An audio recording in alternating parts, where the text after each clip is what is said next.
आज के वीडियो में हम एक्सेल में एक प्रोफेशनल टेम्पलेट क्रिएट करना सीखेंगे जिससे आप कैश क्रेडिट अकाउंट का इंटरेस्ट कैलकुलेट कर पाएंगे, वो भी पूरी तरह ऑटोमेटिक तरीके से। पहले हम यहाँ पर थोड़ा सा जान लेते हैं कि कैश क्रेडिट अकाउंट यानी सीसी अकाउंट क्या होते हैं। कैश क्रेडिट अकाउंट बैंक द्वारा दी जाने वाली शॉर्ट टर्म लोन सुविधा है जो आमतौर पर व्यापारियों या कंपनियों को उनकी वर्किंग कैपिटल यानी कारोबारी खर्च के लिए दी जाती है। इसके कुछ की फीचर्स को हम यहाँ पर शॉर्ट में समझेंगे। Credit limit. Cash credit account में कस्टमर के लिए बैंक एक क्रेडिट लिमिट सेट करता है, जैसे 10 लाख, 5 लाख, और कस्टमर उस लिमिट तक कभी भी पैसा विड्रॉल कर सकता है, भले ही अकाउंट में शून्य बैलेंस हो। Overdraft usage. ओवरड्राफ्ट यूसेज की इसमें सुविधा होती है जो बैंक द्वारा कस्टमर को दी जाती है, जिसमें बैंक खाता धारक को अपने खाते में जमा राशि से अधिक पैसे निकालने की अनुमति देता है। कैश क्रेडिट अकाउंट की जो ब्यूटी है वो ये है कि जो बैंक इंटरेस्ट चार्ज करता है वो सिर्फ इस्तेमाल की गई राशि पर चार्ज करता है। ऐसे नहीं कि कस्टमर की लिमिट अगर 10 लाख है तो पूरे 10 लाख पर इंटरेस्ट बैंक चार्ज करेगा। बैंक केवल उसी राशि पर इंटरेस्ट चार्ज करता है जो कस्टमर द्वारा यूज की गई है।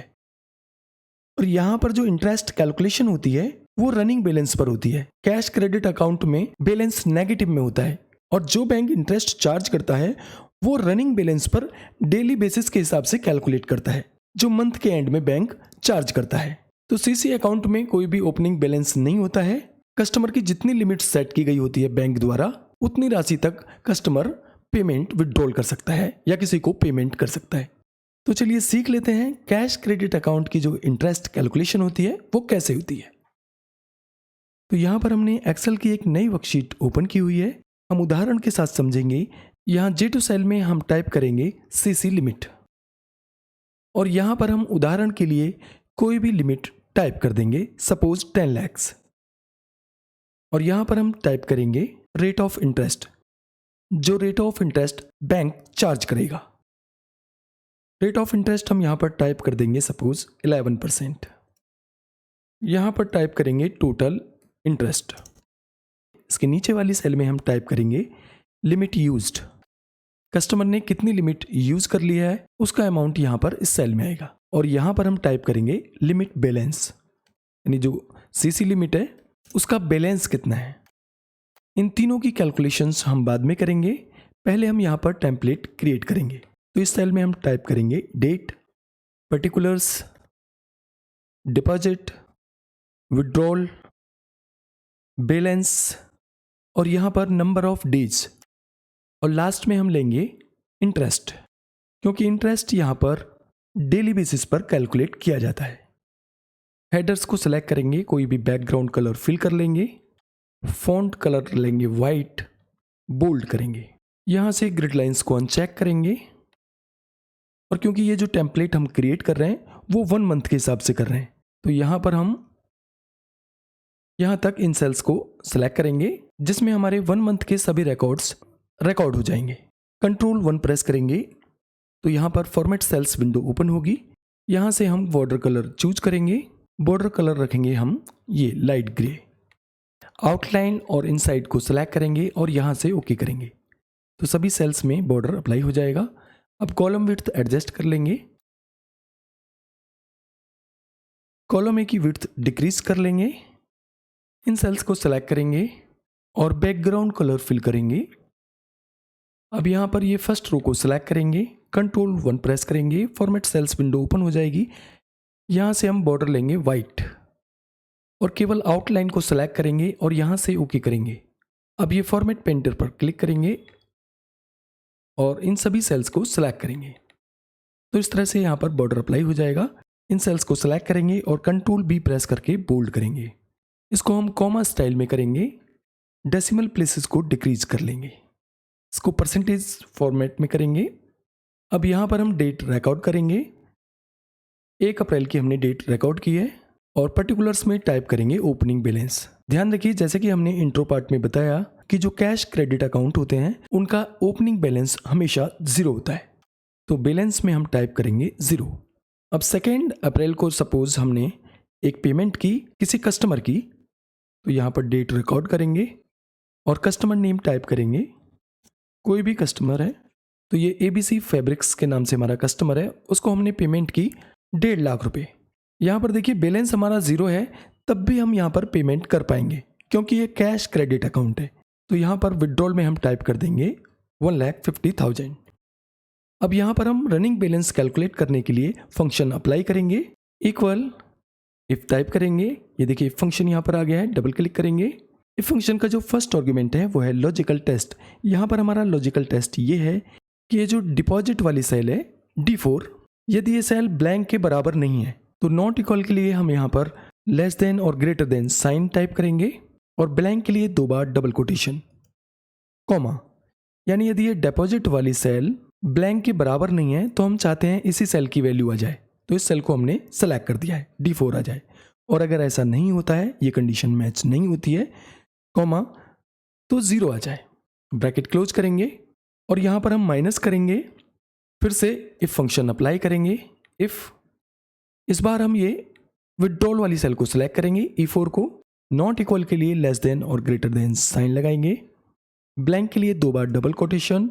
यानी यदि इस सेल की वैल्यू ब्लैंक के बराबर नहीं है तो हम चाहते हैं इस सेल की वैल्यू आ जाए, अन्यथा 0 आ जाए। अब ब्रैकेट क्लोज करेंगे और एंटर प्रेस करेंगे। तो यहाँ पर देखिए बैलेंस आ गया है नेगेटिव में, क्योंकि यहाँ पर 1,50,000 विदड्रॉ कर लिया है और क्योंकि हमारा जो बैलेंस है वो 0 है, 0 है, तो बैलेंस आ गया है नेगेटिव वैल्यू में।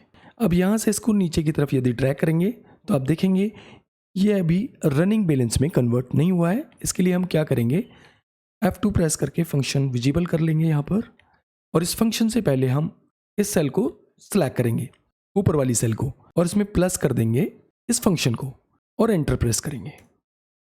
वापस से हम यहाँ से इसको नीचे की तरफ ड्रैग करेंगे जहाँ तक भी आपने टेम्पलेट क्रिएट किया है। अब आप देखेंगे यहाँ पर रनिंग बैलेंस आ गया है। इन दोनों कॉलम्स को सिलेक्ट करेंगे और कॉमा स्टाइल में करेंगे, डेसिमल प्लेसेस को डिक्रीज करेंगे। अब मान लीजिए हम यहाँ पर 3 अप्रैल को एक और पेमेंट कर देते हैं, तो डेट रिकॉर्ड करेंगे और यहाँ पर कोई भी हमारा कस्टमर है उसको हमने पेमेंट दी है 2 लाख। तो आप देखेंगे अब ये रनिंग बैलेंस हो गया है नेगेटिव में 3,50,000। और यदि हम यहाँ पर कोई पेमेंट डिपॉजिट करते हैं तो वो इसमें से माइनस हो जाएगा रनिंग बैलेंस में से। सपोज हमने कैश जमा किया अकाउंट में, CC अकाउंट में 3 लाख रुपए, तो आप देख सकते हैं अब रनिंग बैलेंस केवल रह गया है 50,000। इस तरह से ये कैश क्रेडिट अकाउंट काम करता है। अब यहाँ पर हम नंबर ऑफ डेज कैलकुलेट करेंगे, बहुत ही आसान है। इसके लिए भी हम इफ फंक्शन अप्लाई करेंगे, इफ, और इस सेल को सिलेक्ट करेंगे जो एक्चुअली B4 सेल है। यदि सेल की वैल्यू ब्लैंक के बराबर है तो इक्वल टू ब्लैंक, ब्लैंक के लिए 2 बार डबल कोटेशन, कॉमा, तो हम चाहते हैं 0 आ जाए, कॉमा, फिर से हम एक और इफ फंक्शन अप्लाई करेंगे, इफ, और इस सेल को सिलेक्ट करेंगे जो विड्रॉल वाली सेल है E3। यदि सेल की वैल्यू ब्लैंक के बराबर है तो इक्वल टू डबल कोटेशन, तो भी 0 आ जाए, कॉमा, और अगर ऐसा नहीं होता है तो हम चाहते हैं ये जो B4 सेल है इसमें से माइनस हो जाए ये B3 सेल। ब्रैकेट क्लोज करेंगे, क्योंकि यहाँ पर हमने 2 बार इफ फंक्शन यूज़ किया है तो 2 बार ब्रैकेट क्लोज करेंगे और एंटर प्रेस करेंगे। तो यहाँ पर नंबर ऑफ डेज आ गया है 0, क्योंकि यहाँ पर कोई भी बैलेंस नहीं है। अब इसको नीचे तक ड्रैग कर लेंगे जहाँ तक टेम्पलेट आपने क्रिएट किया है।